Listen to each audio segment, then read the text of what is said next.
When delivery driver Talia Monroe knocks on the wrong penthouse door, she doesn't expect to share dumplings with a lonely CEO, but one accidental delivery sets off a chain of choices that could change everything.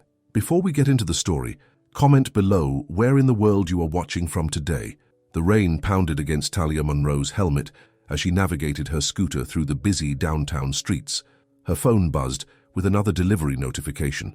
3 more orders to go before she could call it a night and finally start her homework. "Just keep moving," she muttered to herself, a mantra she'd repeated for years now. At 25, Talia's life was a never-ending cycle of delivery shifts, night classes, and making sure her 19-year-old sister Zoe had everything she needed for college. Their parents had died in a car accident 4 years ago, leaving Talia to step up as both sister and parent. The GPS directed her to turn right onto Lakeshore Avenue, where the city's wealthiest lived in gleaming high-rises that touched the clouds. Talia hated deliveries to these buildings. The security guards always looked at her like she didn't belong, and the tips were rarely worth the attitude. She pulled up to the Monarch, the most exclusive address in the city. 42 floors of luxury apartments, a rooftop pool, and a doorman who wore a uniform that probably cost more than her monthly rent. "Delivery for apartment 4201, she told the doorman, holding up the bag of food from Golden Dragon. The doorman, an older man with kind eyes that didn't match his stern face, checked his list. "Go ahead, miss. Top floor." The elevator ride was smooth and silent, nothing like the creaky lift in her apartment building that broke down every other week. When the doors opened, she stepped into a private foyer with only one door. "Must be nice," she whispered, adjusting her rain-soaked jacket before knocking. The door swung open and Talia's practiced delivery smile froze on her face.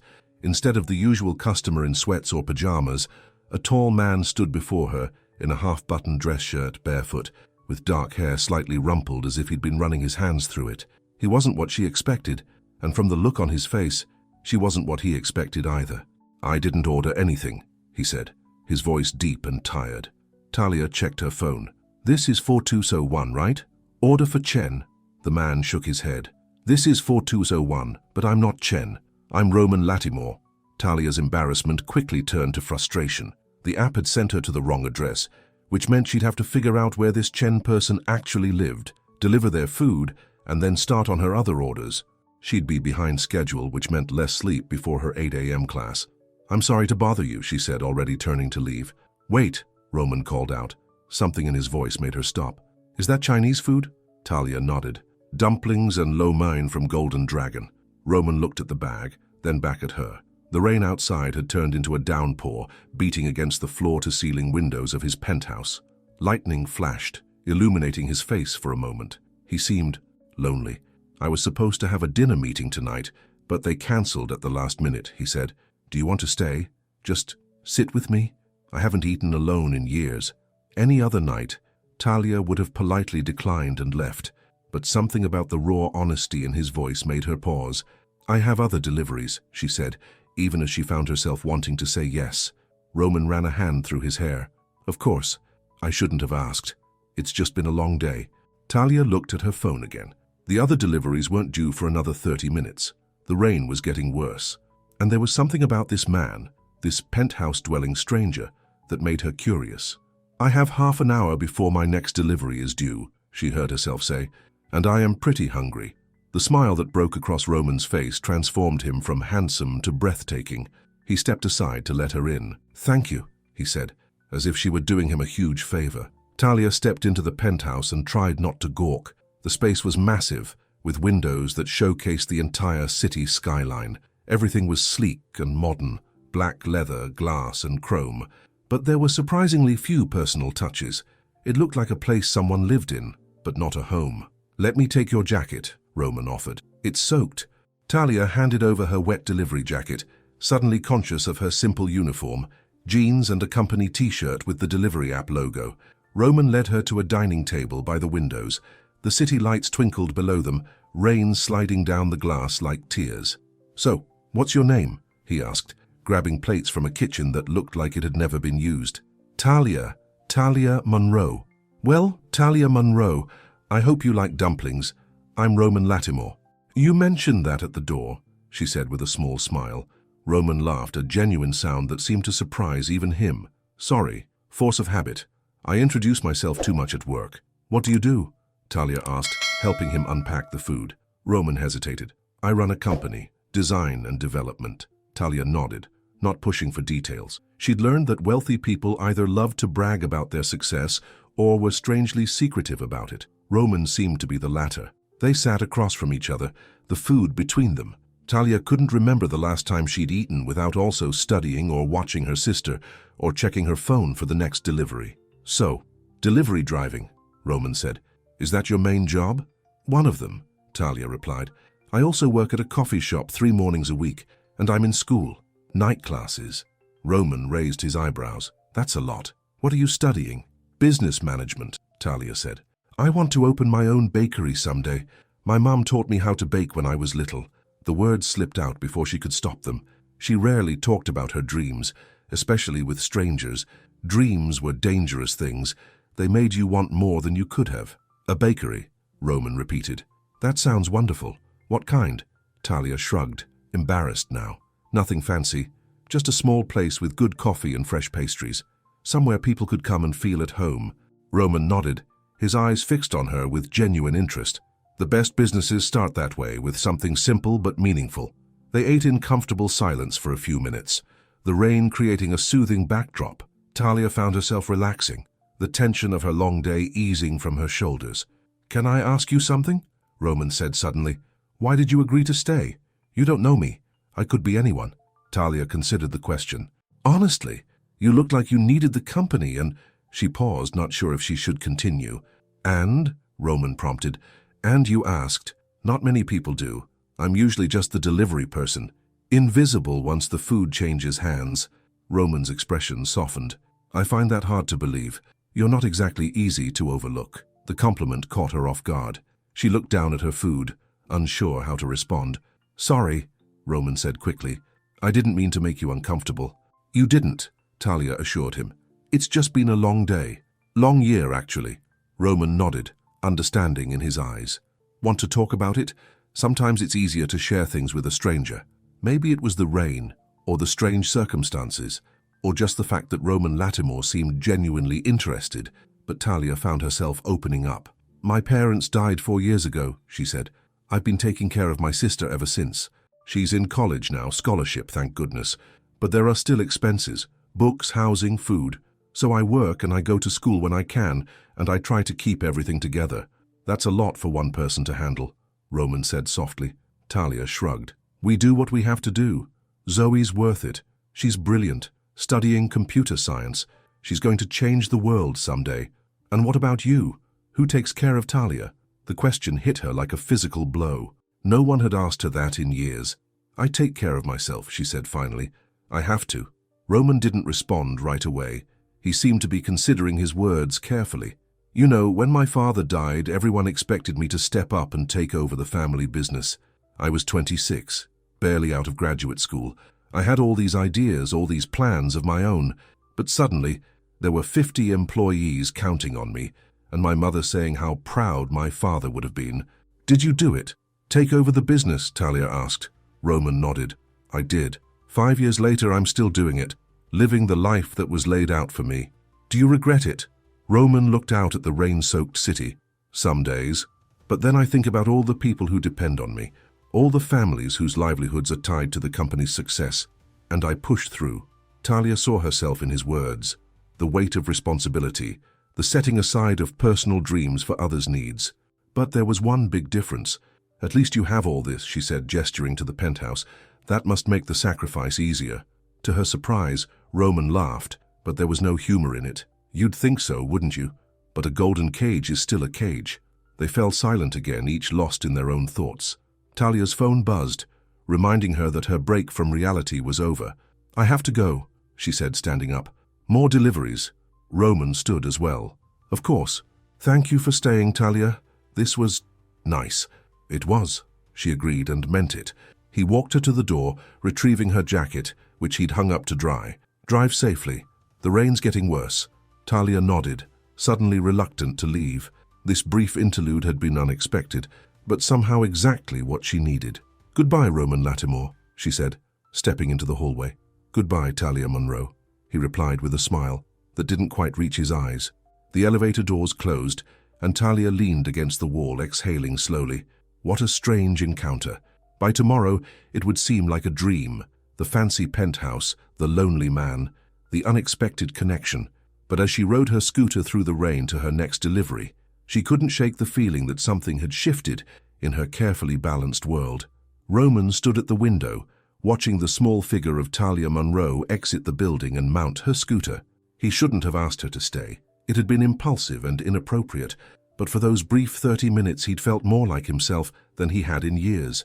His phone rang, his mother again, probably calling to remind him about the charity gala tomorrow night, where he was expected to charm Elise Whitmore, daughter of his biggest potential investor. The Latimore design firm needed the Whitmore investment to stay afloat, and his mother had made it clear that a personal connection between Roman and Elise would seal the deal. He let the call go to voicemail. For once, he wanted to hold on to this moment, this unexpected dinner with a woman who saw him not as Roman Latimore, CEO, but just as a man who didn't want to eat alone. He touched the window, tracing the path of a raindrop as it slid down the glass. Tomorrow he would go back to being who everyone needed him to be. But tonight, for a few minutes, he had been himself, and it had felt like freedom. Talia arrived home at midnight, soaked and exhausted. Their apartment was small but clean, with mismatched furniture, and walls covered in Zoe's artwork and academic certificates. "You're late," Zoe said from the couch, where she was surrounded by textbooks and empty coffee cups. "I was getting worried." "Sorry," Talia replied, hanging up her wet jacket. The rain slowed everything down. Zoe closed her laptop. "You look weird. Did something happen?" Talia considered telling her sister about Roman, about the strange dinner in the penthouse. But what was there to tell? It was a one-time thing, a random encounter that would never be repeated. "Nothing happened," she said. "Just a long night." "Well, I made tea," Zoe said, gesturing to the kitchen, "and I left you some of Mrs. Garcia's banana bread. She brought it over earlier."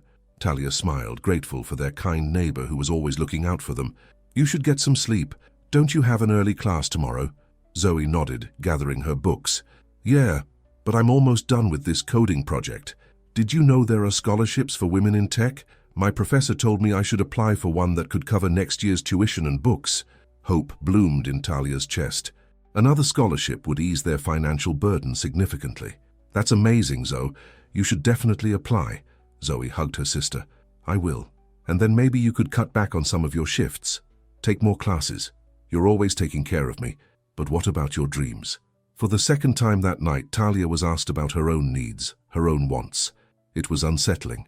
"My dreams are fine right where they are," she said, patting Zoe's back. "Now go to bed." After Zoe disappeared into their shared bedroom, Talia sat at the kitchen table with her tea and textbook. But instead of studying, she found herself thinking about Roman Latimore, about his tired eyes, and the way he'd said, "A golden cage is still a cage." She shook her head, forcing herself to focus on her textbook. Men like Roman didn't exist in her world. Tonight had been a fluke, a strange intersection of their lives that would never happen again. Tomorrow she would go back to her routine, work, school, taking care of Zoe, and Roman Latimore would go back to his penthouse life with his design firm and his dinner meetings. Their paths had crossed once, they wouldn't cross again. Or so she thought. 2 weeks passed and Talia had almost convinced herself that the night at the penthouse had been a dream. Almost. Every time she drove past the Monarch, she found herself looking up at the top floor, wondering if Roman was there, if he ever thought about their unexpected dinner. "Earth to Talia," Marcy said, snapping her fingers in front of Talia's face. "You're overfilling that cup." Talia blinked, realizing coffee was spilling over the rim of the cup and onto the counter of Sunrise Cafe, where she worked morning shifts. "Sorry," she mumbled, quickly wiping up the mess. Marcy, the cafe owner and Talia's boss for the past 3 years, raised an eyebrow. "That's the 3rd time this week you've zoned out. What's going on with you?" "Nothing," Talia insisted, handing the coffee to a waiting customer. "Just tired." "Uh-huh," Marcy said, clearly not believing her. "Well, perk up, we've got customers waiting." The morning rush kept Talia busy, which was good. When she was busy, she didn't have time to think about Roman Latimore and his sad eyes. She didn't have time to wonder why a man who seemed to have everything would be so lonely. The bell over the door jingled, and Talia looked up automatically, ready to greet the next customer. Her heart stuttered. Roman stood in the doorway, dressed in a perfectly tailored grey suit that probably cost more than her rent. His dark hair was neatly combed, his face freshly shaved. He looked like he belonged on a magazine cover, not in this small neighborhood cafe. Their eyes met, and for a moment neither moved. Then Roman smiled, that same genuine smile that had transformed his face that night in the penthouse. He walked to the counter, ignoring the curious looks from the other customers. "Good morning," he said, as if they ran into each other every day. "Good morning," Talia replied, her voice steadier than she expected. "What brings you to this part of town?" Roman glanced around the cafe. "I had a meeting nearby. Thought I'd try the coffee here. I've heard good things." It was a lie, and they both knew it. This cafe was miles from the business district, miles from anywhere Roman Lattimore would have a meeting. "What can I get you?" Talia asked, falling back on her customer service script when she couldn't think of anything else to say. "What do you recommend?" "The hazelnut latte is our specialty." "Then I'll have one of those," Roman said. Talia turned to make the drink, grateful for the moment to collect herself. She could feel Marcy's curious gaze on her back, but ignored it. When she handed Roman the latte, their fingers brushed, and she felt a spark of something she couldn't name. "That'll be $4.75, she said. Roman handed her a $20 bill. "Keep the change." "That's too much," Talia protested. "Consider it an apology for tracking you down," Roman said, his voice low so only she could hear. "I've been ordering from your delivery app every night, hoping you'd be the one to show up." Talia's eyes widened. "That was you, with all those orders from different restaurants?" Roman nodded, looking slightly embarrassed. "I wasn't sure which places you delivered for." "I work for the app, not the restaurants," Talia explained. "But the system assigns drivers based on location and availability. There are dozens of drivers in this city. I figured that out after the 5th time someone who wasn't you delivered my food," Roman admitted with a small laugh. "So I decided to try another approach." "You asked around about me," Talia said, realizing how he'd found her at the cafe. "I just wanted to see you again," Roman said simply, "to make sure you were real." Talia didn't know how to respond to that. No one had ever sought her out before. No one had ever looked at her the way Roman was looking at her now, like she was something rare and precious. "I get off at 1, she heard herself say. Roman's smile widened. "I'll be back then." He took his coffee and left, leaving Talia to face Marcy's raised eyebrows and knowing smile. "Nothing going on, huh?" Marcy teased. "That man looks at you like you hung the moon." Talia shook her head. "It's not like that. We just met once by accident." "Honey, men in suits like that don't accidentally find their way to coffee shops in this neighborhood. He came here for you." Talia didn't want to admit that Marcy was right. She didn't want to acknowledge the flutter in her stomach at the thought of seeing Roman again. Men like him didn't end up with women like her. Whatever this was, it would only lead to disappointment. But at exactly 1 o'clock, when Talia hung up her apron and stepped outside, Roman was waiting, leaning against a sleek black car. "Hi," he said, pushing off the car to stand before her. "Hi," she replied, suddenly shy. In the daylight, the differences between them were even more apparent. His expensive suit, his confident posture, the way people on the street glanced at him with admiration and envy. Next to him, in her simple jeans and t-shirt, Talia felt invisible. "I thought maybe we could get lunch," Roman suggested. "There's a place not far from here that I've heard has amazing sandwiches." Talia hesitated. "I have class at 3. "I'll have you there on time," Roman promised. "Please, Talia, I haven't been able to stop thinking about you." The raw honesty in his voice broke through her defenses. "Okay," she agreed, "but I can't be late for class." Roman opened the passenger door of his car, a gesture so old-fashioned and courteous that it made Talia smile despite herself. The restaurant was small and unassuming from the outside, but when they entered, Talia realized it was one of those hidden gems that food critics raved about. The maître d' greeted Roman by name and led them to a quiet table in the corner. "You've been here before," Talia observed. Roman nodded. "It's one of my favorite places in the city. No one expects to find me here, which means I can actually eat in peace." "Are you that famous?" Talia asked, genuinely curious. Roman laughed, but there was no humor in it. "In certain circles, yes. The business world is small, and the Lattimore name carries weight." "What exactly does your company do?" Talia asked as they looked at the menus. "Lattimore design firm specializes in architectural and interior design for commercial spaces," Roman explained. "Hotels, restaurants, office buildings. My father started the company 30 years ago. When he died, I took over." "And do you like it, the work?" Roman considered the question. "Parts of it. I enjoy the creative aspects. working with the designers, seeing a concept come to life. But the business side, the constant networking, the politics, the pressure to maintain the Lattimore reputation, that's harder. Is that why you were alone that night? A cancelled dinner meeting, you said. Yes, a potential investor who decided at the last minute that he needed more time to consider our proposal. Roman's expression darkened slightly. The company is going through a challenging period. We need new investors to stay competitive. The waiter came to take their orders, and when he left, Roman changed the subject. Tell me more about your bakery dream. What kind of place do you imagine? Talia was surprised he remembered. Nothing fancy, just a small storefront with a few tables, good coffee and fresh pastries. My mom had all these amazing recipes. Her cinnamon rolls could make you cry. You miss her, Roman said softly. Talia nodded. Every day, both my parents. They were good people, hard-working, kind. They taught me and Zoe that what matters isn't what you have, but who you are. They sound wonderful, Roman said. My father was different. For him, success was measured in profits and properties. The Lattimore legacy was everything. And your mother? She still feels the same way. After my father died, she became even more focused on preserving his vision for the company, for the family name. Their food arrived, and they ate in comfortable silence for a few minutes.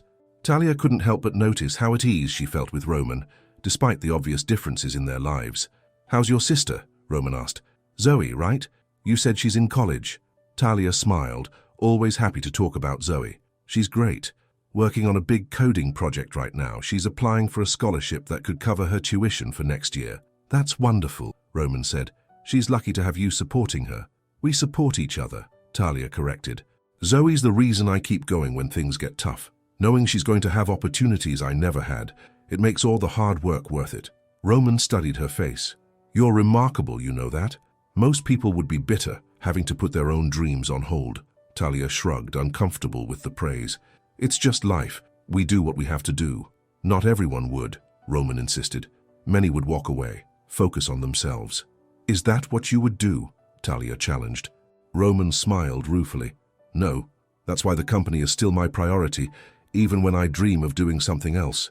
What would you do if you could do anything? Talia asked.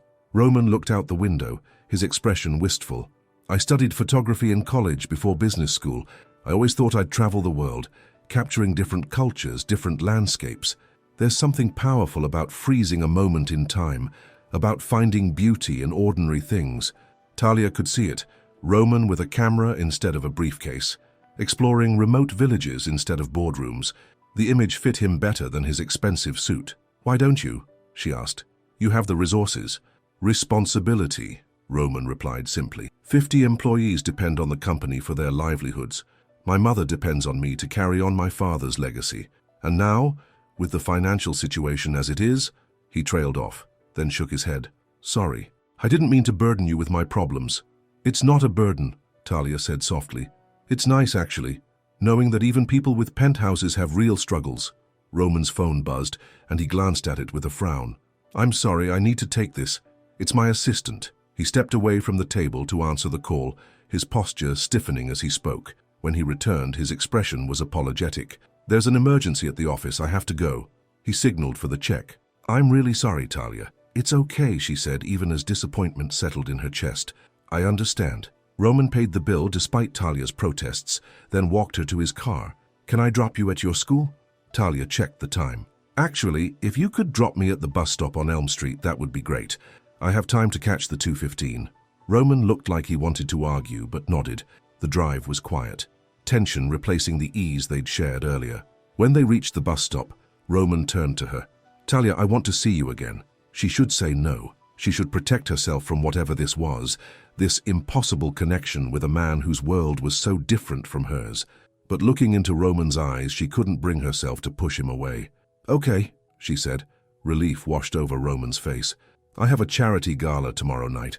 It's for children's education, providing scholarships for underprivileged students. Would you come with me? Talia froze. A gala meant fancy dresses and important people. It meant stepping into Roman's world, where she would stick out like a sore thumb. I don't think that's a good idea, she said carefully. I wouldn't fit in. You would with me, Roman insisted. Roman, I don't have anything to wear to something like that, and I'd probably use the wrong fork or something. I could help with the dress, Roman offered. "And I don't care about forks." Talia shook her head.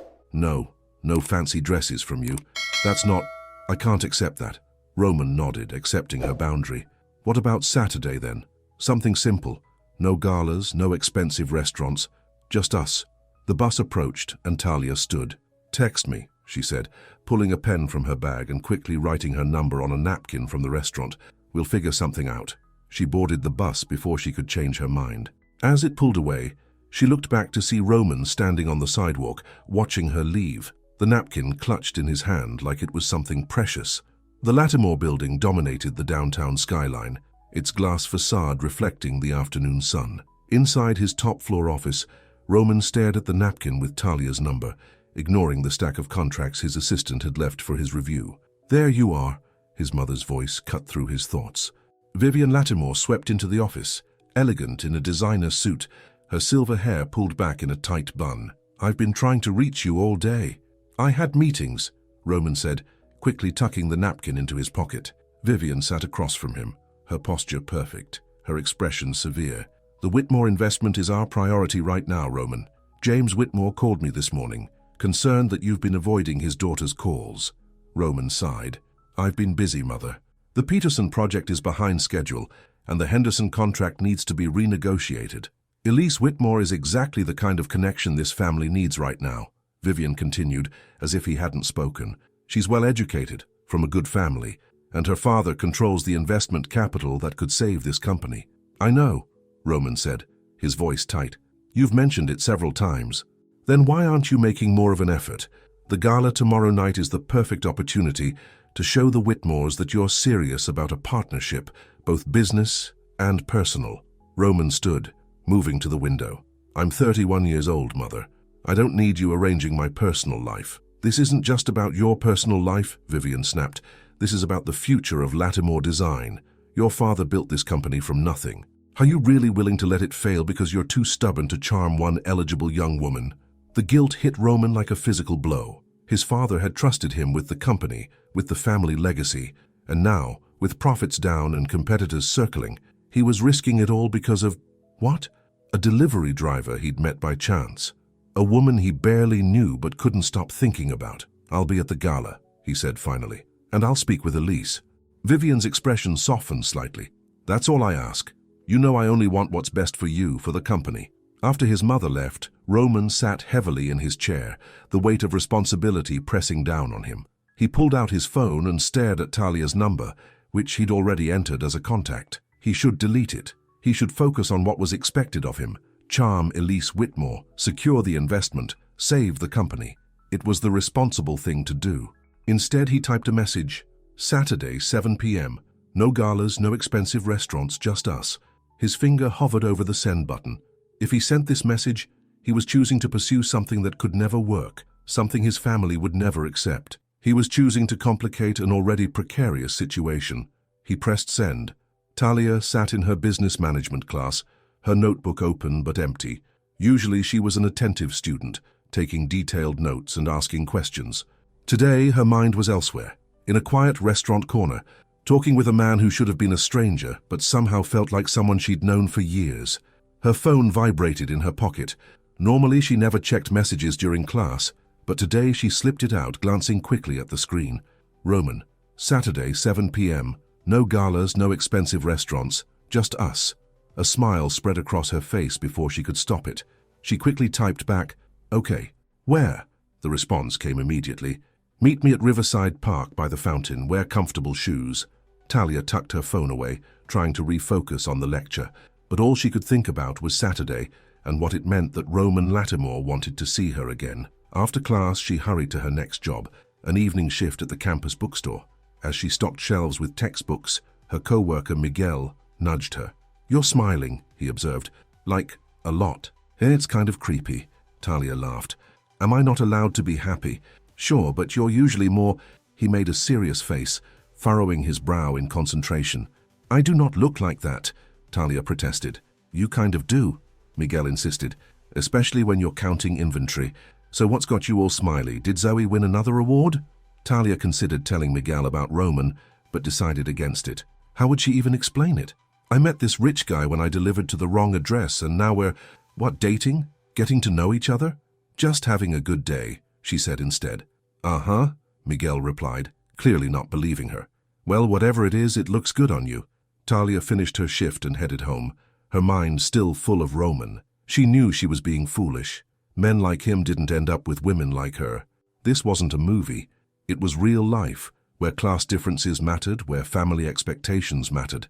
But still, she couldn't help the flutter of excitement when she thought about seeing him again.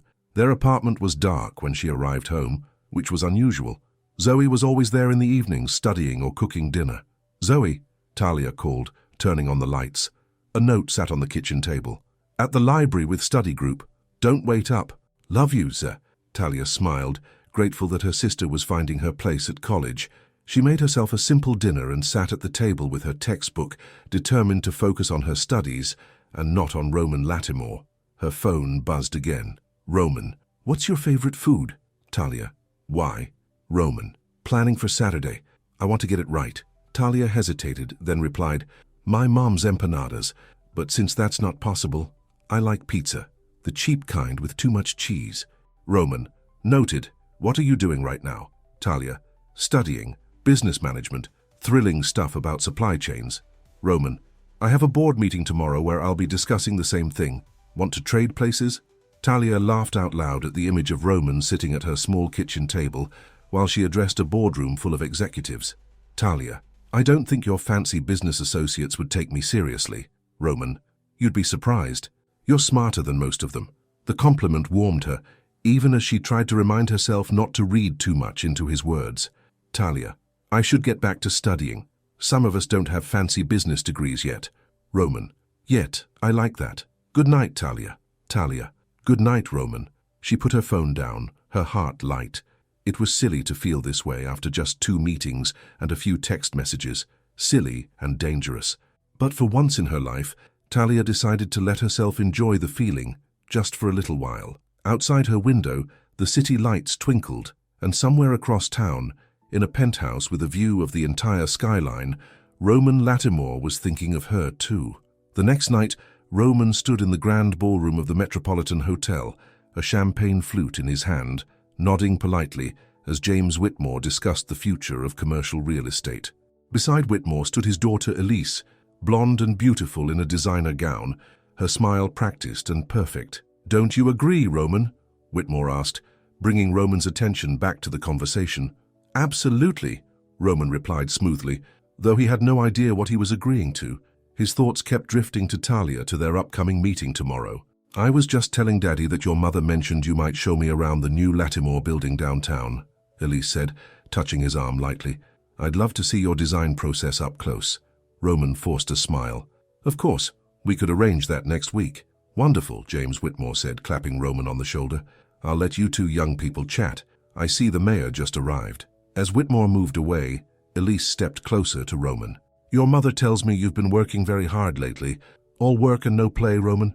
The company keeps me busy, Roman replied. Everyone needs to relax sometimes, Elise said, her voice dropping to a more intimate tone. Maybe after you show me the building we could have dinner? Just the 2 of us? Before Roman could respond, his mother appeared at his side. Roman, darling, the Hendersons are asking about the progress on their hotel. And Elise, you look absolutely stunning tonight. Thank you, Mrs. Lattimore, Elise said with a practiced smile. Roman was just agreeing to show me the new building next week. Vivian beamed. How wonderful. You know, Elise has quite an eye for design herself, Roman. Her family's summer home in the Hamptons was featured in Architectural Digest last year. Was it? Roman said, not bothering to hide his lack of interest. If you'll excuse me, I need to speak with the Hendersons. He walked away before either woman could respond, making his way to the bar where he ordered a scotch instead of champagne. He needed something stronger to get through this evening of fake smiles and strategic conversations. Rough night? A voice asked beside him. Roman turned to find David Chen, his oldest friend, and the company's lead architect. The usual, Roman replied, taking a sip of his scotch. Mother's matchmaking efforts are in full swing. David glanced over at Elise, who was now chatting with Vivian. Elise Whitmore is gorgeous, comes from money, and her father could solve all the company's financial problems. Most guys would consider that a win. I'm not most guys, Roman said. No, you're not, David agreed. which is why you've been checking your phone every 5 minutes. Hot date tomorrow? Roman smiled despite himself. Something like that. Anyone I know? David pressed. No, Roman said. And I'd like to keep it that way, at least for now. David raised his eyebrows but didn't push further. Well, whoever she is, she must be special if she's got you smiling at one of these stuffy events. She is, Roman admitted. Different from anyone I've ever met. Different good or different complicated? Both, Roman said, finishing his scotch. Definitely both. Across the room, Vivian caught his eye and gestured for him to rejoin her and the Whitmores. Roman sighed, preparing himself for more small talk and subtle pressure. Duty calls, he told David. Cover for me if I don't come back? David laughed. I'll tell them you got an emergency call from a client. The usual excuse. Roman nodded gratefully and made his way back to his mother's side, where Elise immediately took his arm. As they moved through the crowd, accepting congratulations on the charity's successful fundraising, Roman played his part. The dutiful son, the charming CEO, the eligible bachelor. But his mind was elsewhere, with a woman who delivered food for a living and dreamed of opening a bakery. A woman who worked 3 jobs and still found time to care for her sister. A woman who saw him, really saw him, in a way no one in this room ever had. Tomorrow couldn't come soon enough. Saturday evening arrived with perfect weather, clear skies and a gentle breeze that carried the scent of nearby flowers through Riverside Park. Talia stood by the fountain, checking her watch for the 3rd time in 5 minutes. It was 6:55. She was early. She'd spent an embarrassing amount of time deciding what to wear before settling on her nicest jeans and a blue blouse that Zoe always said brought out her eyes. Nothing fancy, but clean and presentable. Her curly hair was loose around her shoulders, and she'd even put on a little makeup, just enough to enhance her features without looking like she was trying too hard. You look beautiful. Talia turned to find Roman walking toward her, and her heart did a little flip in her chest. He was dressed casually in jeans and a light sweater, looking more relaxed than she'd ever seen him. Without his suit, he seemed younger, more approachable. You clean up pretty well yourself, she replied with a smile. No designer suit today. Roman grinned. I do own other clothes, believe it or not. Could have fooled me, Talia teased. I was starting to think you slept in those suits. Only on weekdays, Roman joked back. He held up a picnic basket. I hope you're hungry. Talia raised her eyebrows. A picnic? You said no expensive restaurants, Roman reminded her, and I promised just us. So, picnic it is. He led her to a quiet spot under a large oak tree where he spread out a blanket on the grass. From the basket, he produced containers of food, a bottle of sparkling cider, and plastic cups. No wine? Talia asked, surprised. You mentioned you had a morning shift tomorrow, Roman said, pouring the cider. Didn't want to make that harder for you. The thoughtfulness of the gesture touched Talia more than any grand romantic gesture could have. He'd been listening, really listening to the details of her life. Roman opened the containers to reveal an assortment of foods, cheese, fruits, and small sandwiches that looked professionally made, and in the center, a pizza box. You didn't, Talia said with a laugh as Roman opened the box to reveal a cheese pizza from Joe's, the cheap but delicious pizzeria near campus. You said cheap pizza with too much cheese, Roman replied with a shrug. Who am I to argue with your excellent taste? They ate and talked as the sun began its slow descent, painting the sky in shades of orange and pink. Talia found herself relaxing, the nervousness she'd felt earlier melting away in the face of Roman's easy conversation and genuine interest in her life. So how was the gala? She asked, reaching for another slice of pizza. Roman's expression clouded slightly. Predictable. A lot of wealthy people congratulating themselves on their generosity while networking for business deals. That sounds cynical, Talia observed. Roman sighed. Sorry, the galas themselves are for good causes. It's just the people there. Sometimes it feels like charity is just another business strategy for them. And for you, is it a business strategy? Roman considered the question. It started that way, I guess. My father always said that philanthropy was good PR. But over the years I've come to care about the actual causes. The education foundation we support has helped hundreds of kids go to college who otherwise couldn't afford it. Kids like Zoe, Talia said softly. Exactly, Roman nodded. That's what makes it worthwhile knowing there are real people benefiting, not just statistics in a report. Talia took a sip of her cider, studying Roman over the rim of her cup. You're not what I expected, you know. What did you expect? I don't know. Someone more entitled, I guess, less aware of how the other half lives. The other 99%, you mean, Roman corrected with a self-deprecating smile. And trust me, I'm well aware of my privilege. My mother would say too aware. What does that mean? Roman leaned back on his elbows, looking up at the darkening sky. My mother believes that wealth comes with certain responsibilities, certain expectations. The Latimore name means something in this city, and I'm supposed to uphold that legacy, which includes associating with the right kind of people. People like me? Talia asked, her voice carefully neutral. Roman met her eyes. People not like you, he admitted, but my mother doesn't know what she's missing. The honesty in his voice made Talia's chest tighten. She knew she should be offended or hurt by the implied class distinction, but there was no point denying reality. Roman's world and hers were separated by more than just income brackets. Tell me about your photography, she said, changing the subject. You said you studied it in college? Roman's face lit up. I did. I was actually pretty good at it. My professor wanted me to apply for this prestigious internship in Europe, following a conflict photographer through various zones. That sounds amazing, Talia said, and dangerous. It was the opportunity of a lifetime, Roman agreed. But then my father got sick, and suddenly the company was my responsibility. The internship, Europe, photography, it all had to be put aside. Do you still take pictures? Roman nodded. When I can. It's more of a hobby now, but there's something about seeing the world through a lens that helps me make sense of things, finding beauty in unexpected places. I'd like to see your work sometime, Talia said. I'd like that too, Roman replied softly. They fell into comfortable silence, watching as the first stars appeared in the darkening sky. Around them, the park was quieting as families with children headed home, leaving couples and evening joggers. Your turn, Roman said after a while. Tell me something I don't know about you yet. Talia thought for a moment. I used to dance. Ballet, from ages 6 to 16. Really? Roman looked genuinely surprised. Why did you stop? Money, Talia said simply. After my dad lost his job at the factory, luxuries like dance lessons had to go, and then life happened and there was never time to go back to it. Do you miss it? Sometimes, Talia admitted. There's a freedom in dance, a way of expressing things that can't be put into words, but I've found other outlets. Like baking? Talia smiled. Exactly like baking. There's a creativity there too, a precision mixed with intuition. And at the end, you've made something that brings joy to others. That's what I love about it.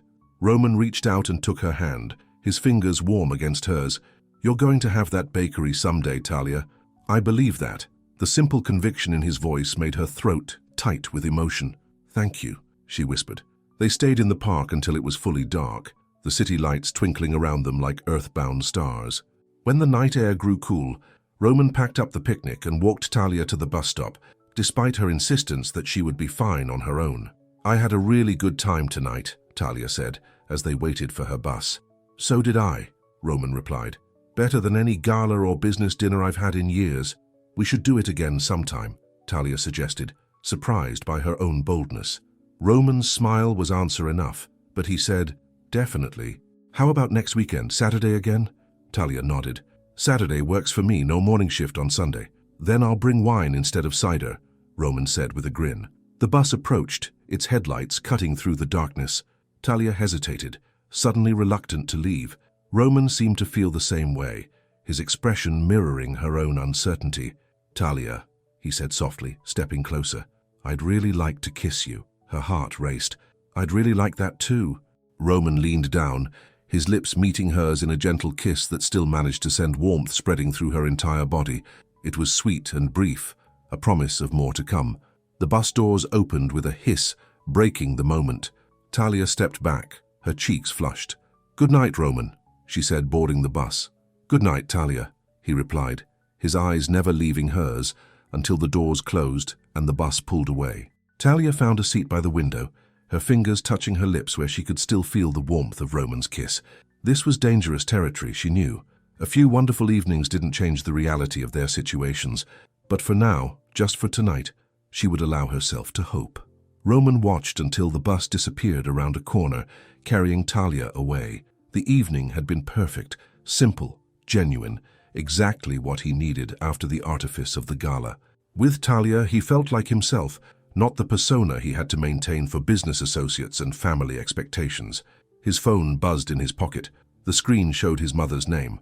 Roman considered ignoring the call, but knew it would only delay the inevitable. "Hello, Mother," he answered, his voice carefully neutral. "Roman, darling, where have you been? I've been trying to reach you all evening." Vivian's voice was sharp with irritation. "I went for a walk in the park," Roman replied. It wasn't technically a lie. "The Whitmores are having brunch tomorrow at the club. They've invited us to join them. Elise specifically asked if you would be there." Roman closed his eyes, the pleasant glow of the evening with Talia fading under the weight of his mother's expectations. "I have plans tomorrow." What plans could possibly be more important than securing the Whitmore investment? "The bank called yesterday, Roman. If we don't find new capital soon, we'll have to start layoffs." Guilt twisted in Roman's stomach. 50 employees depended on the company for their livelihoods.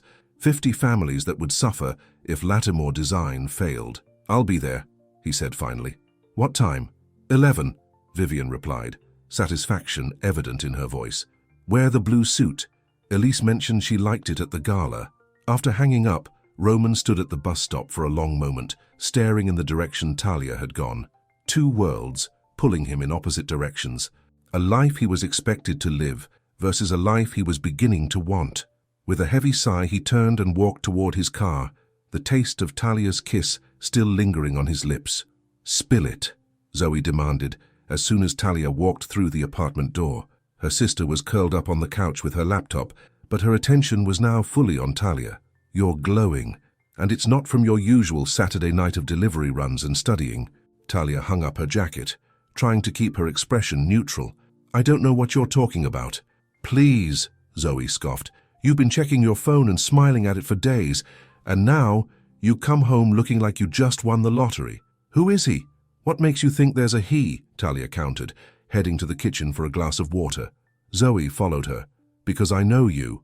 "So who is he? Someone from school? Work?" Talia sighed, knowing her sister wouldn't let it go. "His name is Roman. We met by accident a few weeks ago. He's nice." "Nice?" Zoe repeated incredulously. "That's all I get? He's nice? What do you want me to say? It's new, I don't know what it is yet." "But you like him," Zoe pressed. Talia couldn't help the smile that spread across her face. "Yeah, I do. He's different from anyone I've ever met." "Different how?" Talia hesitated. She hadn't told Zoe how she and Roman had met, or who he was. He sees me, you know. Not as a delivery driver or a student or your big sister, just as me." Zoe's expression softened. "That's great, Tal. You deserve someone who sees how amazing you are. When do I get to meet him?" The question caught Talia off guard. The thought of introducing Roman to Zoe, of bringing him into this small apartment, of worlds colliding, it was terrifying. "It's too soon for that," she said quickly. "We're just getting to know each other." Zoe raised an eyebrow. "Uh-huh. Well, when you're ready, I want to meet the guy who's got my big sister walking on air." Talia smiled, grateful for Zoe's support, even as anxiety twisted in her stomach. How would Zoe react to learning who Roman really was? Would she think Talia was being naive? Would she worry about Talia getting hurt? "I'm going to bed," Talia said, kissing the top of Zoe's head. "Don't stay up too late coding." "Yes, Mom," Zoe replied with an eye roll, but her smile was affectionate. "Hey, Tal, I'm happy for you. You deserve some joy in your life that isn't about taking care of me or working yourself to death." Talia's throat tightened with emotion. "Thanks, Zoe. That means a lot." In her room, Talia changed into pajamas and sat on the edge of her bed, replaying the evening in her mind. The picnic, the conversation, the kiss. It had been perfect, like something from a movie or a dream. Her phone buzzed with a text. Roman. "Made it home okay?" Talia. "Yes, just got in. You?" Roman. "Just got back to the penthouse. It feels emptier than usual." Talia. "Missing the cheap pizza already?" Roman. "Missing the company." Talia smiled, warmth spreading through her chest. Talia. "I had a really great time tonight." Roman. "Me too. Can't wait until next Saturday." Talia. "It's a date." She plugged in her phone and crawled under the covers, her mind still full of Roman. His smile, his laugh, the way he looked at her like she was the only person in the world. It was intoxicating, being the focus of that kind of attention. But as she drifted toward sleep, a small voice in the back of her mind whispered caution. Men like Roman didn't end up with women like her, not in the real world. Sooner or later, reality would intrude on their bubble of stolen moments and perfect evenings. She pushed the thought away, choosing instead to hold on to the memory of his kiss and the promise of seeing him again. Sunday brunch at the Westside Country Club was an exercise in restraint for Roman. He sat between his mother and Elise Whitmore, nodding at appropriate intervals as James Whitmore discussed his latest real estate acquisition. Across the table, David Chen, who had been invited as a buffer, shot Roman sympathetic glances. "Your mother tells me you're quite the photography enthusiast, Roman," Elise said during a lull in the conversation. "I studied art history at Vassar. Perhaps we could visit the new exhibition at the Modern Art Museum together." Before Roman could respond, Vivian jumped in. "What a wonderful idea. Roman's schedule is quite full with the Henderson project, but I'm sure he could make time next weekend." "Actually," Roman said, his voice firm, "I have plans next Saturday." "What plans?" his mother asked, her smile tight. "Personal plans," Roman replied, meeting her gaze steadily. "But I could do Sunday afternoon if that works for you, Elise." Elise smiled, clearly pleased to have secured any commitment. "Sunday would be perfect." "Excellent," James Whitmore boomed. "And perhaps afterward we could discuss the investment proposal in more detail. I've been reviewing the numbers, and while I have some concerns, I believe with the right partnership, Lattimore Design could return to its former glory." The implication was clear. The Whitmore investment hinged on Roman's willingness to pursue a relationship with Elise. It was business disguised as romance, a transaction dressed up in dinner dates and gallery visits. "We'd welcome your input, James," Vivian said smoothly. "Roman has some innovative ideas for restructuring the company's approach to commercial contracts." As his mother and Whitmore delved into business talk, Elise leaned closer to Roman. "Your mother says you're quite the workaholic. All those late nights at the office must get lonely." Roman took a sip of his mimosa, buying time. Elise was beautiful, educated, and clearly interested in him. On paper, she was the perfect match, someone from his world who understood the pressures and privileges of his position. And yet, he felt nothing when she touched his arm or leaned close. No spark, no quickening of his pulse, not like with Talia. "The work is demanding," he replied neutrally, "but necessary. All work and no play makes for a dull life," Elise said with a practiced pout. "I could help with that, you know." Roman was saved from responding by his phone buzzing. A quick glance showed Talia's name on the screen. Despite the company present, he couldn't stop his smile. "Excuse me," he said, standing. "I need to take this business call." He stepped away from the table and answered the phone, moving to a quiet corner of the restaurant. "Talia, hi." "Hi," she replied, her voice warm. "Is this a bad time? I just wanted to thank you again for last night." "It's never a bad time to hear from you," Roman said truthfully. "And I should be thanking you. It was the best evening I've had in a long time." "Even with the cheap pizza?" Talia teased. "Especially with the cheap pizza," Roman laughed. "Where are you now?" "At the campus library, Sunday study session. Midterms are coming up." "Ah, the joys of student life. I don't miss those days." "Liar," Talia challenged. "I bet you were one of those annoying people who actually enjoyed exams. Probably graduated top of your class."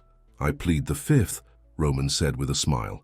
He glanced back at the table where his mother was watching him with narrowed eyes. "Listen, I should go. I'm actually at a business brunch. On Sunday, they work you hard." "You have no idea," Roman said with feeling. "Talk later." "Sure. Good luck with your brunch." Roman ended the call. His spirits lifted just from those few moments of conversation with Talia. When he returned to the table, David gave him a questioning look. "Important client?" David asked, a knowing glint in his eye. "Something like that," Roman replied. "Well, you certainly seem pleased with whatever news you received," Vivian observed. "Good news for the company, I hope." "Just a personal matter," Roman said, resuming his seat. "Speaking of personal matters," James Whitmore interjected, "my Elise has been telling me about this charity ball next month. The Arts Foundation, I believe. Vivian, you're on the board, aren't you?" "I am," Vivian confirmed. "It's our annual fundraiser for arts education in underprivileged schools." "Elise was just saying she needs an escort," Whitmore continued, his meaning clear. "Roman, perhaps you could accompany her. Excellent networking opportunity." Roman felt trapped, the walls of expectation closing in. "I'd have to check my calendar," he said, stalling. "Nonsense," Vivian waved away his objection. "You're always saying how important arts education is, darling, and as a board member's son, your presence is practically required." Roman looked at Elise, who was watching him with a confident smile. She was used to getting what she wanted, used to men falling over themselves to please her. To her, this was just another social game. "Of course," he said finally. the words tasting bitter in his mouth. I'd be happy to escort Elise to the ball. The rest of brunch passed in a blur of business talk and thinly veiled matchmaking. By the time they said their goodbyes in the parking lot, Roman felt exhausted, as if he'd spent the morning carrying a heavy weight. "A word, Roman," his mother said as the Whitmores drove away. "In private." David took the hint. "I'll wait in the car," he told Roman, clapping him on the shoulder supportively before walking away. Once they were alone, Vivian turned to Roman, her expression severe. "Who was that on the phone?" "A friend," Roman replied, keeping his voice even. "A friend," Vivian repeated skeptically. "The same friend you had plans with last night, and have plans with again next Saturday?" Roman stiffened. "My personal life is my business, Mother, not when it interferes with the future of this family and this company," Vivian snapped. "James Whitmore is this close to signing the investment deal. Elise is clearly interested in you. Why are you being so difficult?" "Because I'm not a pawn in your business strategy," Roman said, his frustration finally boiling over.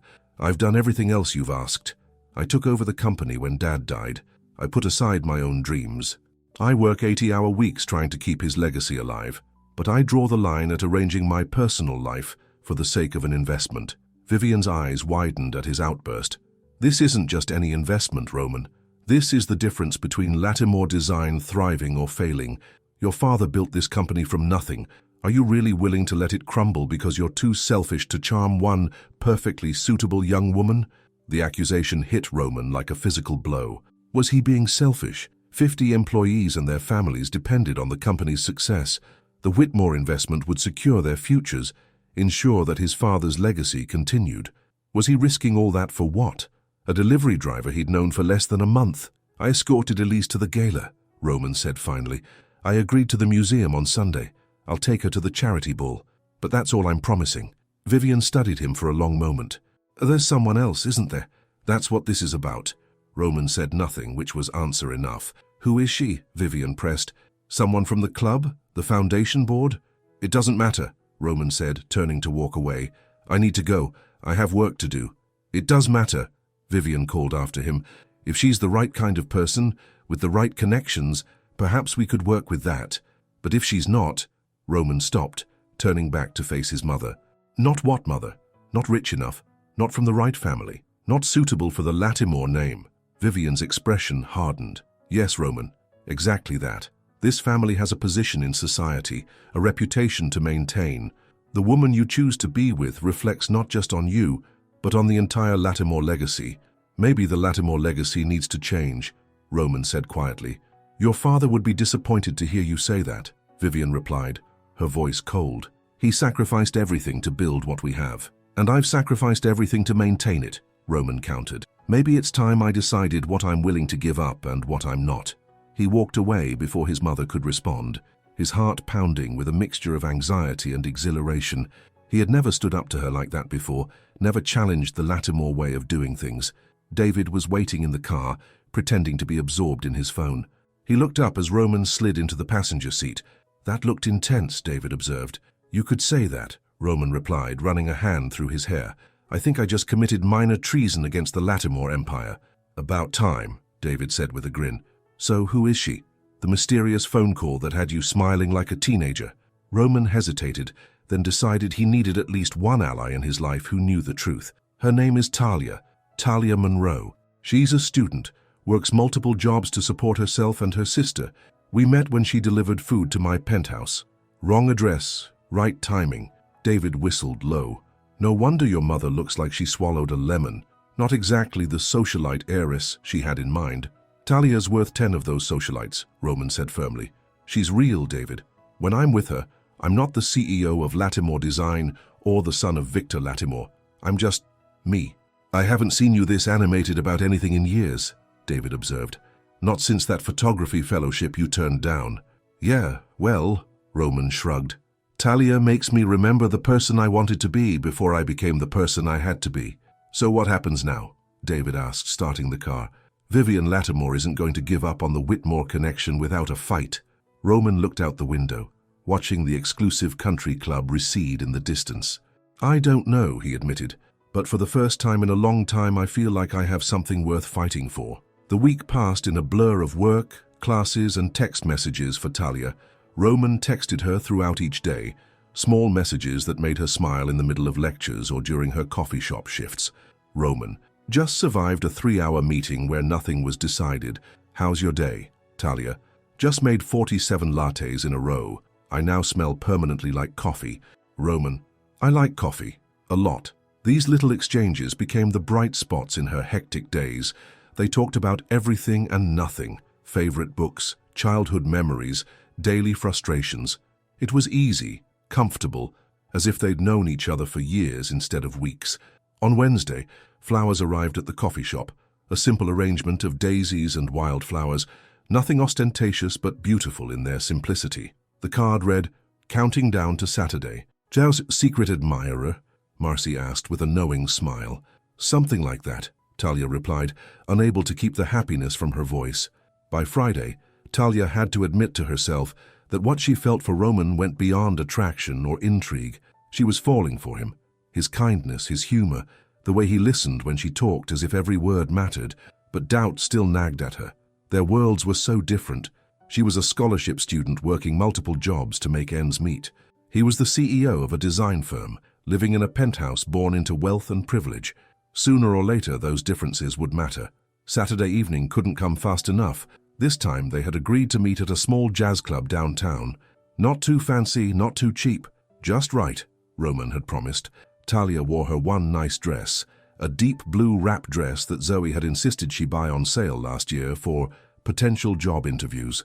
She'd never had a chance to wear it until now. "Wow," Zoe said when Talia emerged from their bedroom. "You look amazing." Roman's jaw is going to hit the floor. "It's not too much?" Talia asked nervously, smoothing the fabric. "It's perfect," Zoe assured her. "Now go have fun. And maybe this time, bring him back here so I can meet him?" Talia hesitated. "Let's see how tonight goes," she said non-committally.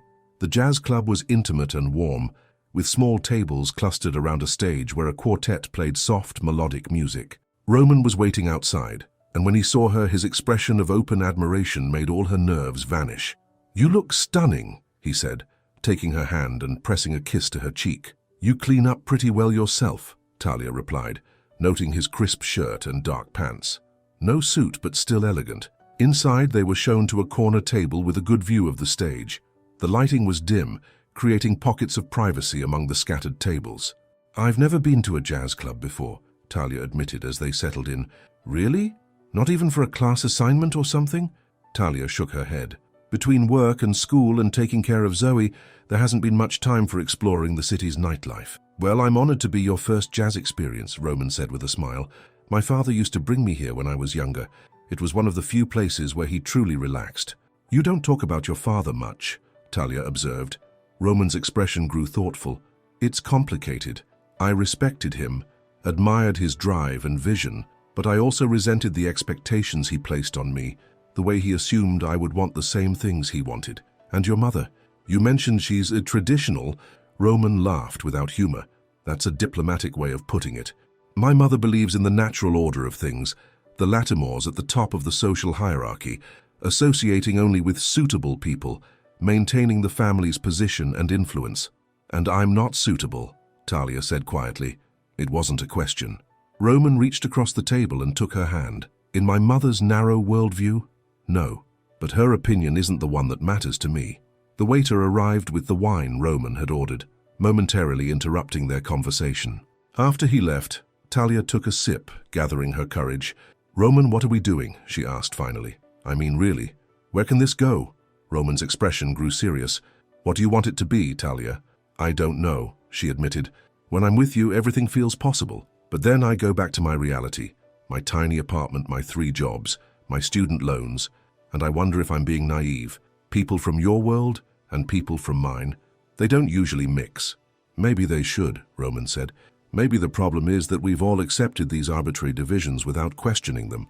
It's not that simple." "No, it's not," Roman agreed. "But nothing worth having ever is." He squeezed her hand. "I like you, Talia, more than I've liked anyone in a very long time.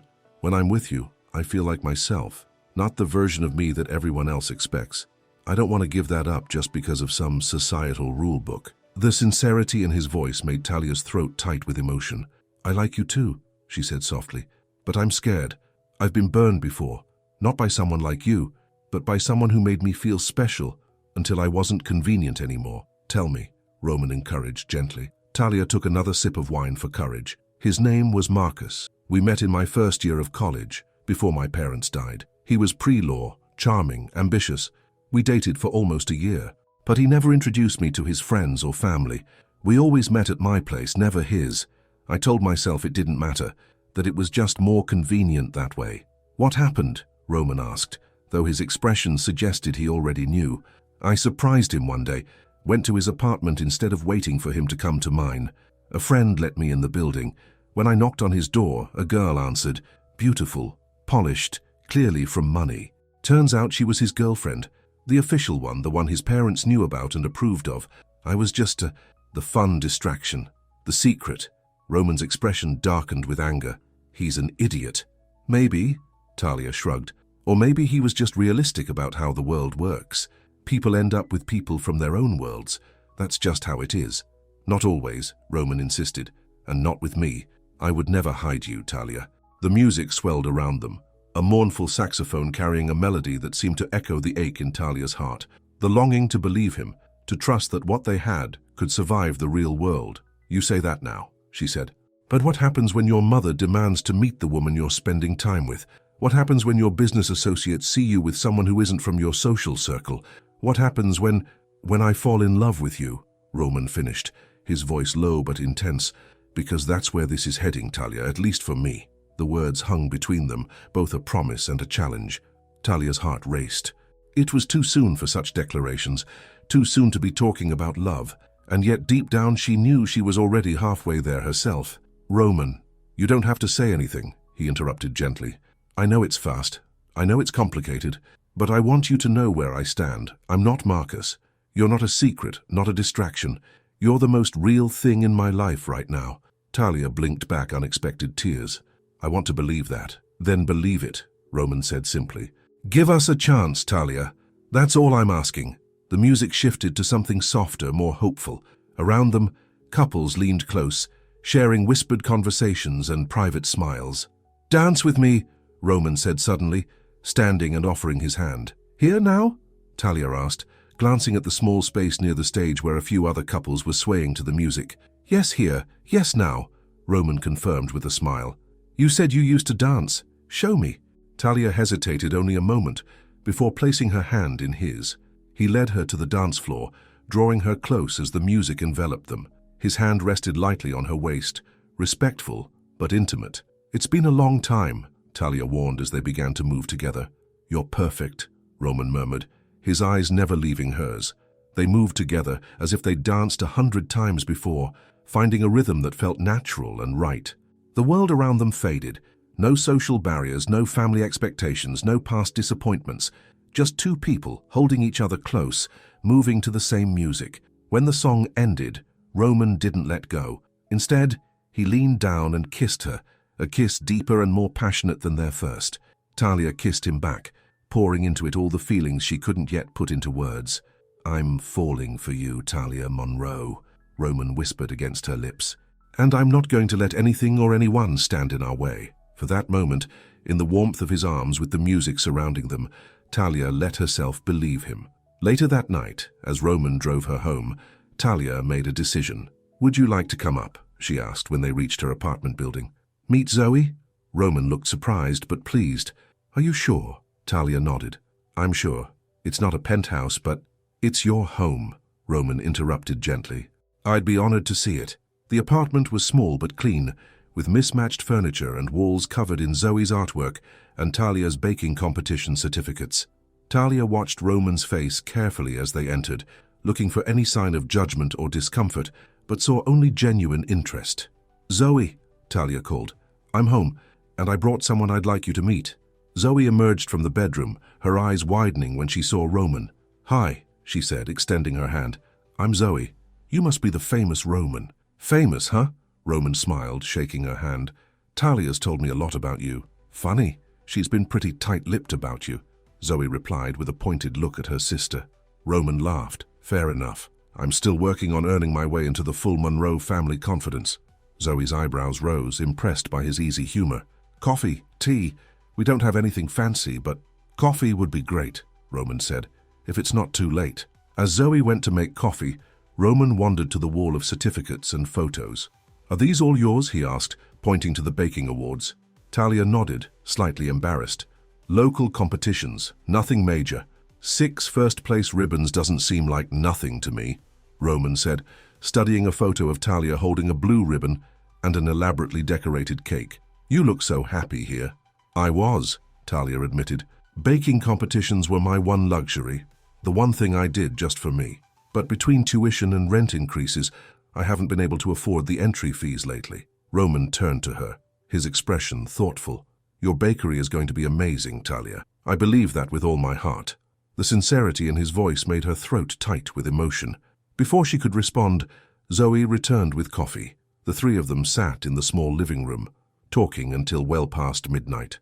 Talia watched as Roman and Zoe bonded over a shared love of photography, Roman's old passion, and Zoe's new hobby. There was no awkwardness, no sense that Roman was out of place in their modest apartment. He fit into their world as if he belonged there. When it was time for him to leave, Zoe made herself scarce, disappearing into the bedroom with a knowing smile at Talia. I like your sister, Roman said as Talia walked him to the door. She's smart. Reminds me of you. She liked you too, Talia replied. I could tell. Roman took her hands in his.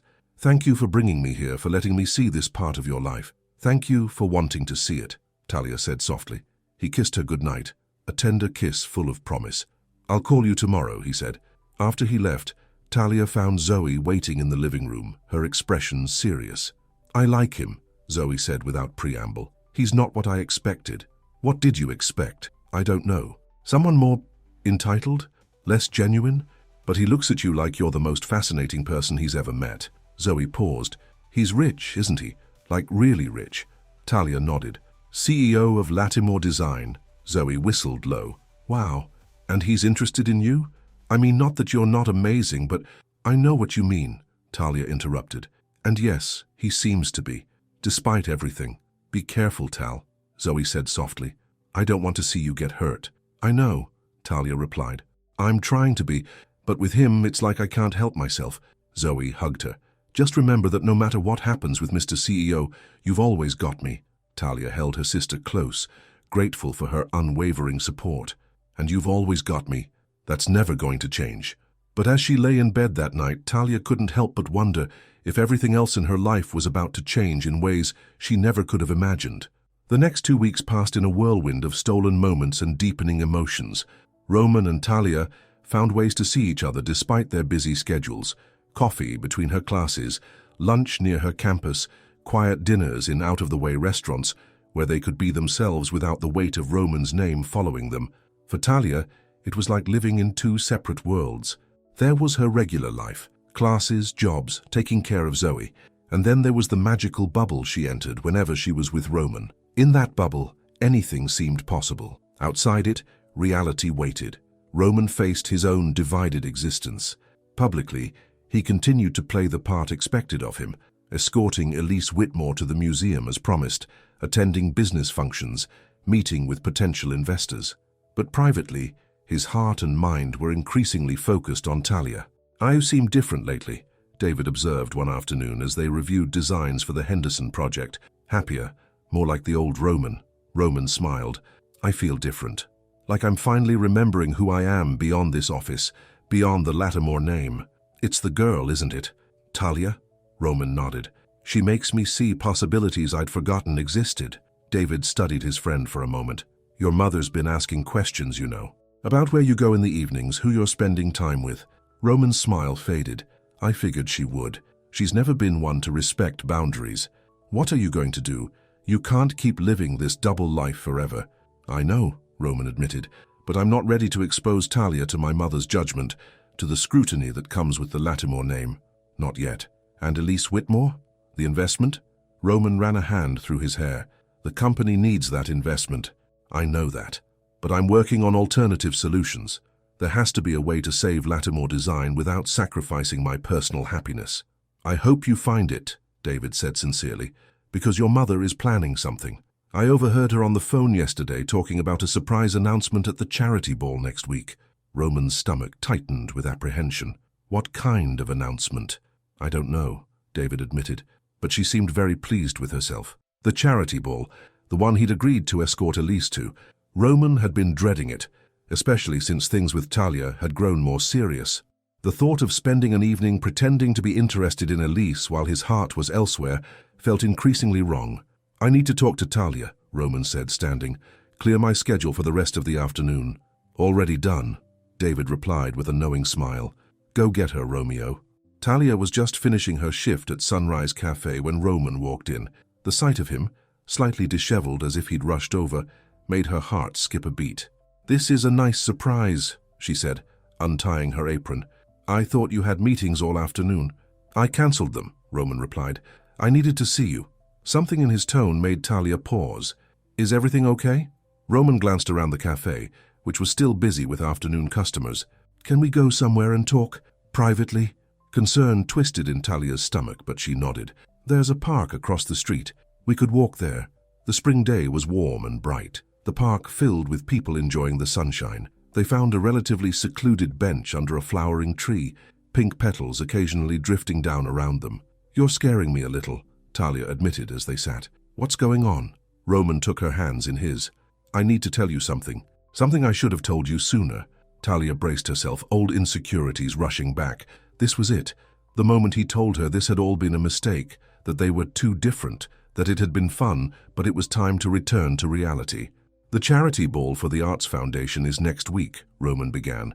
My mother is on the board, and as her son, I'm expected to attend. Talia nodded, not understanding why this warranted an emergency conversation. Before I met you, before that night you knocked on my door, my mother had been pushing me to pursue a relationship with Elise Whitmore. Her father is a potential investor in Latimore Design, and we desperately need that investment to keep the company afloat. Understanding began to dawn. And you agreed, Talia said, her voice flat. I agreed to escort Elise to events, to be seen with her publicly, Roman admitted. It was easier than fighting my mother, and the company really does need the investment. 50 families depend on those jobs, Talia. Talia pulled her hands away from his.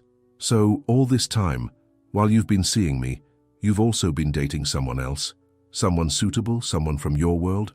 It's not dating, Roman insisted. It's business. I feel nothing for Elise. Does she know that? Talia challenged. Does she know that she's just a business transaction to you? Roman looked away, his silence answer enough. And your mother? Does she know about me? Talia pressed. She knows I'm seeing someone, Roman said carefully. She doesn't know who you are or what you mean to me. And what do I mean to you, Roman? Talia asked, her voice barely above a whisper. Roman's eyes met hers, intense and sincere. Everything. You mean everything to me, Talia. These past weeks with you have been the most real, the most meaningful of my life. When I'm with you, I remember the person I wanted to be before responsibility and expectation took over. But you're still escorting Elise to the ball, Talia said. It wasn't a question.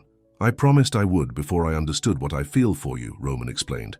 And David overheard my mother planning some kind of announcement for that night. I'm worried she's going to try to force my hand, to publicly link me and Elise in a way that will be hard to undo.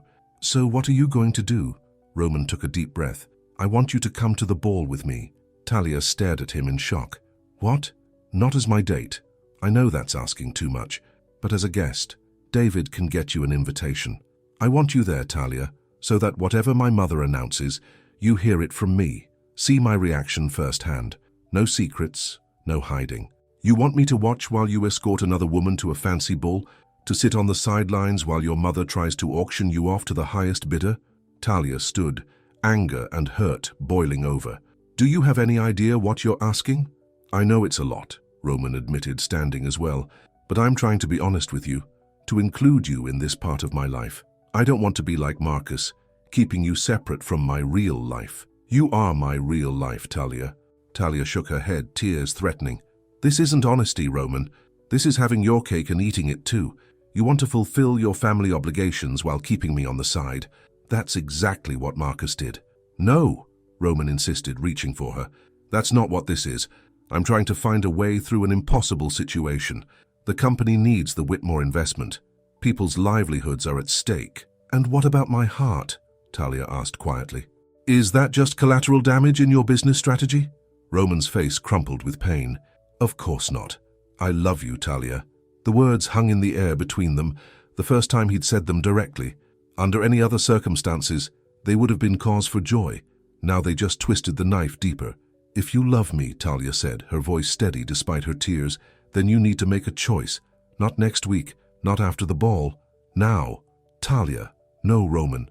I deserve better than to be your secret, your escape from responsibility. I deserve someone who's proud to be with me, who doesn't hide me away from his real life." "I am proud to be with you," Roman insisted. "And I'm not hiding you. I'm trying to protect you from my mother, from the scrutiny and judgment that comes with the Lattimore name." "I don't need your protection," Talia said firmly. "I need your honesty. I need to know that I'm not setting myself up for heartbreak by falling in love with a man who will always choose his family's expectations over his own happiness." Roman reached for her again, and this time she didn't pull away. "I'm trying to find a way to have both, Talia, to save the company and to be with you. I just need a little more time." Talia looked into his eyes, seeing the genuine conflict there. He wasn't Marcus. He wasn't trying to keep her a secret because he was ashamed of her. He was trapped between responsibility and love, trying desperately to find a path forward that didn't require sacrifice. "1 week," she said finally. "Figure it out in 1 week, Roman, because I can't keep living in this bubble, pretending that the real world doesn't exist. I've spent my whole life being practical, making the responsible choice. For once, I want someone to choose me, not because it's practical or responsible, but because they can't imagine life without me." "I can't imagine life without you," Roman said softly. "Then prove it," Talia replied. "Not with words, but with actions." She walked away, leaving Roman standing under the flowering tree, pink petals swirling around him in the spring breeze. The week that followed was the longest of Talia's life. She threw herself into work and school, trying to distract herself from thoughts of Roman and the choice he faced. She hadn't given him an ultimatum out of cruelty, but out of self-preservation. She couldn't keep falling deeper in love with a man who might never fully let her into his life. Roman texted daily, brief messages that she responded to with equal brevity. The easy flow of their previous conversations was gone, replaced by a careful distance that hurt more than silence would have. "Roman, I miss you." "Talia, I miss you too." "Roman, I'm working on a solution." "Talia, I hope you find one." "Roman, the ball is tomorrow night." "Talia, I know." Zoe watched her sister with concern, offering silent support and occasional pints of ice cream. She didn't push for details, understanding that Talia needed space to process her feelings. The night of the charity ball arrived, and Talia sat in their small apartment, trying to focus on her textbook, but reading the same paragraph over and over without comprehension. Zoe had gone out with friends, leaving Talia alone with her thoughts. She imagined Roman in his tuxedo, Elise Whitmore on his arm, smiling for photographers, and making small talk with wealthy donors. She imagined Vivian Lattimore's surprise announcement, an engagement perhaps, or a merger of families as well as businesses. The thought made her physically ill. Her phone buzzed with a text. She expected Roman, but it was David Chen. "David, I know we haven't officially met, but Roman has told me about you. There's something you should know. Vivian is announcing Roman's engagement to Elise tonight, without his knowledge or consent." Talia stared at the message in shock. "Engagement? Without Roman's knowledge?" "David, he doesn't know I'm texting you, but he needs you, Talia, more than he's willing to admit." Talia's mind raced. Should she go to the ball? Confront Vivian? Warn Roman? Or was this the final sign that their worlds were too different, their obstacles too great?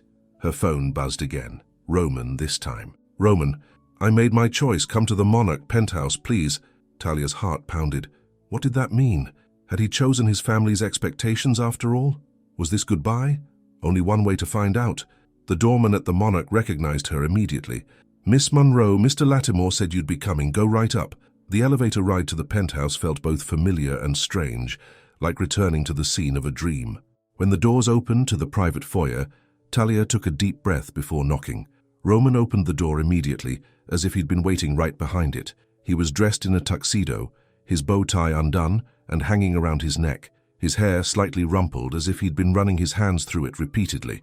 "You came," he said, relief evident in his voice.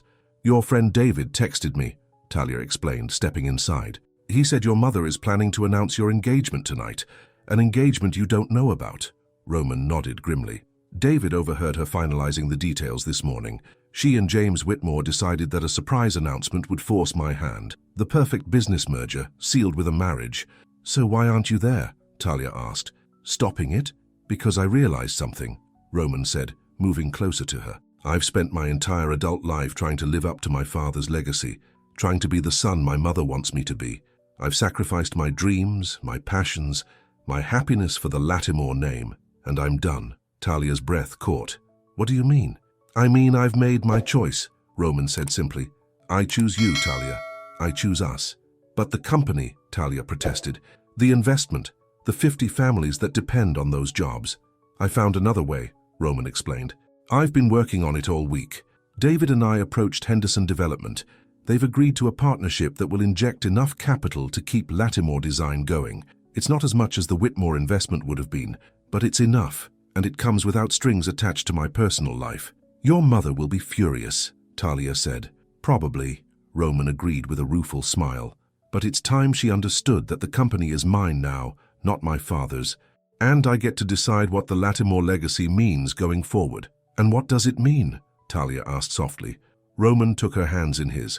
It means building something that matters, something authentic. It means making choices based on what's right, not what's expected. It means living a life I can be proud of, with someone who reminds me every day of the person I want to be. Talia's heart swelled with emotion. Are you sure about this? Really sure? I've never been more sure of anything, Roman said, his eyes never leaving hers. I love you, Talia Monroe. Not because you fit into some predetermined plan for my life, but because you shattered that plan completely and showed me something better. Tears filled Talia's eyes, but they were tears of joy, not sadness. I love you too, she whispered, but I don't want to be the reason you lose your family. You're not, Roman assured her. My mother will come around eventually, and if she doesn't, that's her choice. I've made mine. He pulled her close, kissing her with all the emotion of the past weeks, the joy of finding each other, the pain of separation, the hope for a future together. When they finally broke apart, Talia rested her forehead against his. So what now? She asked. Roman smiled. Now, we go to the ball. Talia pulled back in surprise. What? I'm not dressed for a ball. And your mother is about to learn that I'm not a pawn in her business strategies, Roman finished firmly. And as for your dress, I may have thought ahead. He led her to the bedroom where a garment bag lay across the bed. Before you protest, he said quickly, this isn't me trying to change you or make you fit into my world. This is me wanting to share a part of my life with you, to stand proudly beside you in public, not hidden away. Talia approached the bag cautiously and unzipped it to reveal a stunning but simple evening gown in deep emerald green. It wasn't ostentatious or overly formal. It was elegant, understated, and exactly her style. How did you know? She asked, touching the fabric reverently. I might have consulted with Zoe, Roman admitted. She helped me pick something you'd actually wear, not something my mother would expect. The thought of Roman and Zoe collaborating warmed Talia's heart. How you really have thought of everything. Not everything, Roman said, suddenly looking nervous. There's one more thing I wanted to ask you. He reached into his pocket and pulled out a small velvet box. Talia's eyes widened. Roman? It's not what you think, he said quickly, opening the box to reveal a small silver key. At least not yet. We have time for that later, if that's what we both want. This is the key to this apartment. I want you to move in with me, Talia. You and Zoe, if she wants to. There's plenty of space, and it would be closer to your school, and Talia silenced him with a kiss. Yes, she said when they broke apart. Yes to moving in. Yes to facing your mother together. Yes to all of it. Roman's face broke into a radiant smile. Really? Really? Talia confirmed. But on one condition. Anything. When we get to the ball, you let me handle your mother, Talia said with a determined gleam in her eye. I think it's time Vivian Lattimore met the woman who loves her son. Roman laughed, lifting her off her feet in a joyful embrace. Deal. Just promise me one thing. What's that? No matter what happens tonight, remember that I chose you.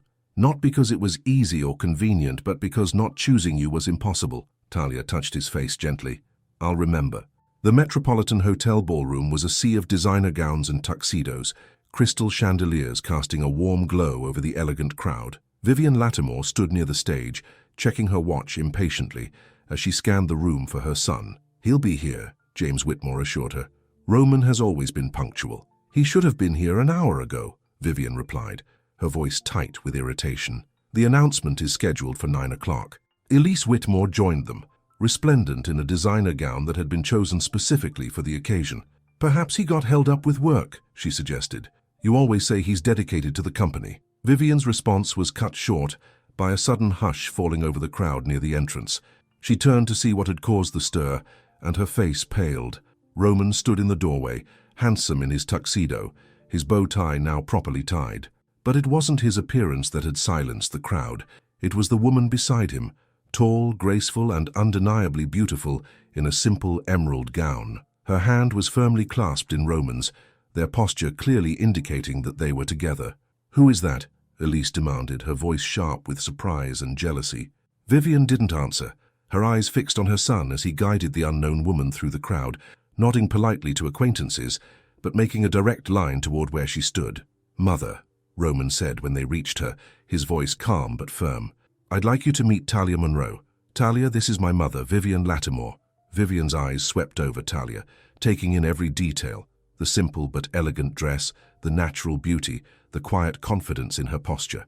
"Miss Monroe," she said coldly, "I wasn't aware my son was bringing a guest this evening." "A last-minute decision," Roman replied smoothly. "Talia is very important to me, and I wanted her here tonight."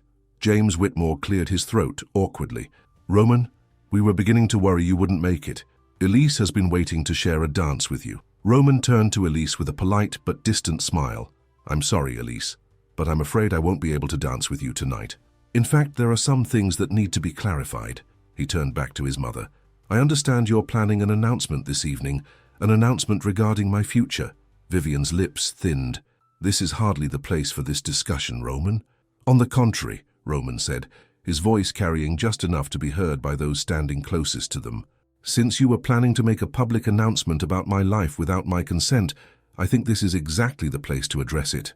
"Roman," Vivian hissed, her composure slipping, "you are making a scene." "No, Mother, you were going to make a scene. I'm simply preventing it." Roman's grip on Talia's hand tightened slightly.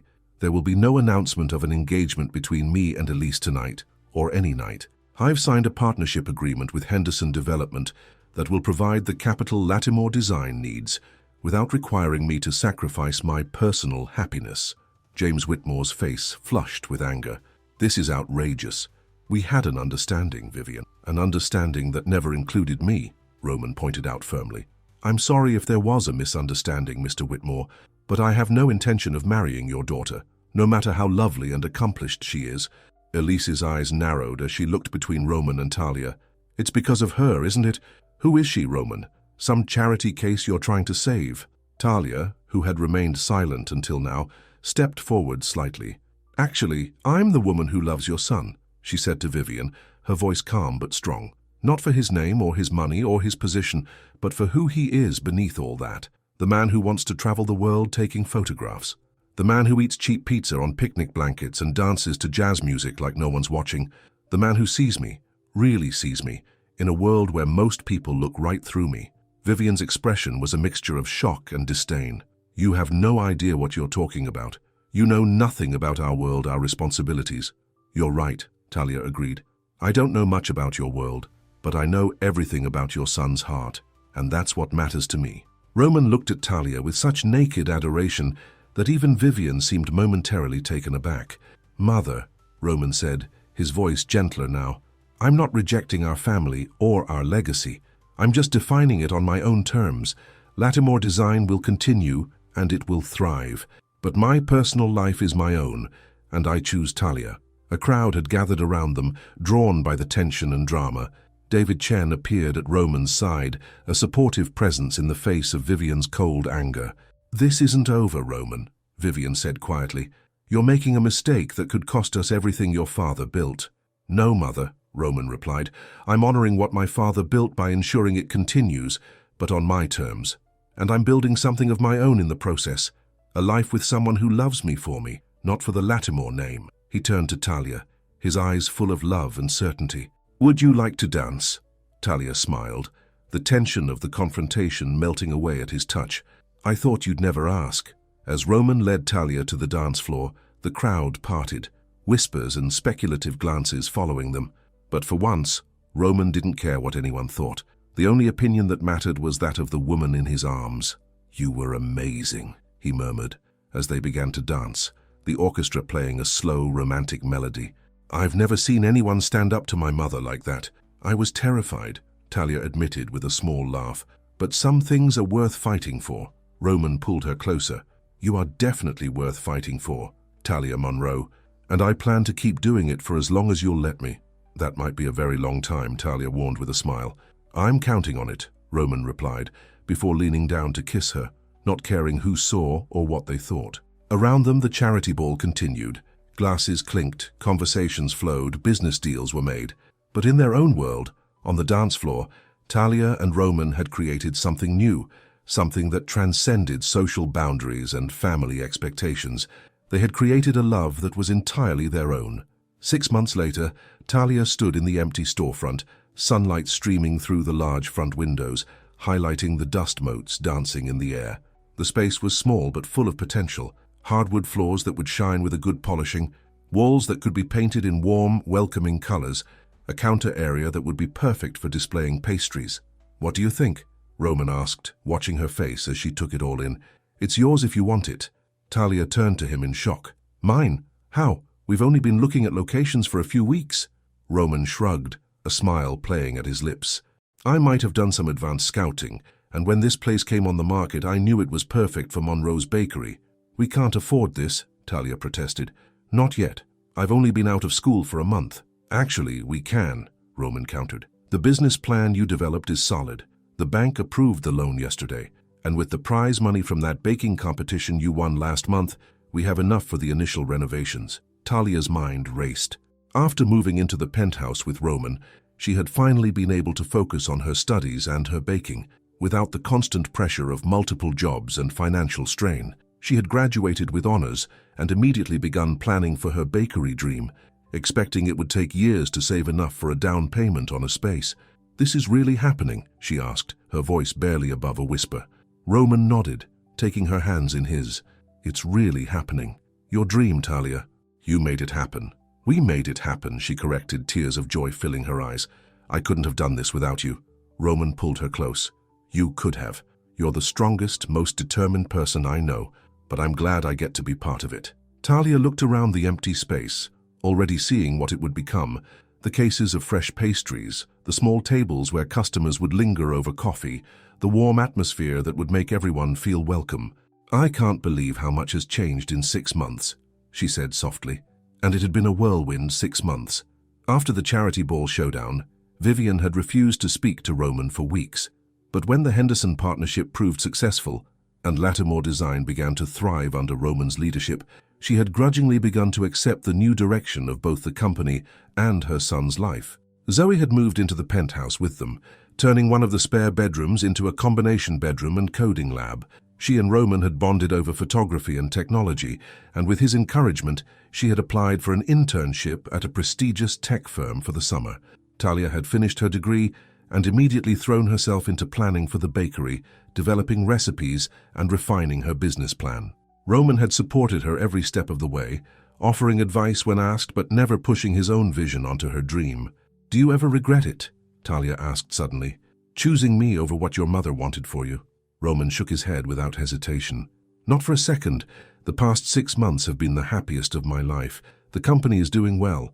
I'm taking photography classes again, and I wake up every morning next to the woman I love. What could I possibly regret?" "Your mother still doesn't approve of me," Talia pointed out. "She's coming around," Roman insisted.